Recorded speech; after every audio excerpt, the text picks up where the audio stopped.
I'm Elise Glink with Expert Real Estate Tips. We're in a century-old house that's undergoing what's known as a gut renovation. Everything has been blown out of this house and rebuilt from the ground up, literally the ground up.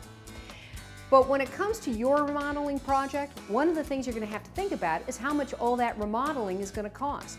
Budget is a huge issue, and it is really easy to go over budget, particularly if somebody finds something unexpected inside one of these old walls. What do you do when it comes to planning for the budget of a remodeling project? One thing you've got to do is listen to the experts. I think most people have done their homework. In other words, they've talked to people, other people who've built their homes and so on.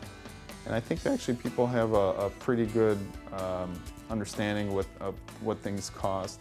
We always recommend to our clients that they set aside a contingency of several percent, maybe up to 10% if it's a rehab, to pay for those things that are going to crop up. And they could crop up because of a construction issue that didn't appear until the house was demolished or interior demolition. Or it could be because the owner decided to change their minds about things and decided they wanted to splurge on more expensive plumbing fixtures or more expensive hardwood flooring or carpet or what have you. I think where people are sometimes surprised the cost is in the finishes. I think people don't realize that certain type of finishes can add a tremendous premium to the cost of a house.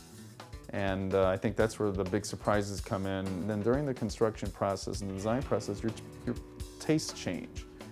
And you see more magazines and more pictures and you get more ideas, and you're really focused on building your home, and all of a sudden you decide that you want something a little bit different. What you originally planned when we bid the work, that's where people start to realize that if they can maintain, their level of finishes and try to keep it where they had originally budgeted them to be at, they're fine. It's when they decide they want to step up to these much higher level of finishes that they realize how expensive it can become.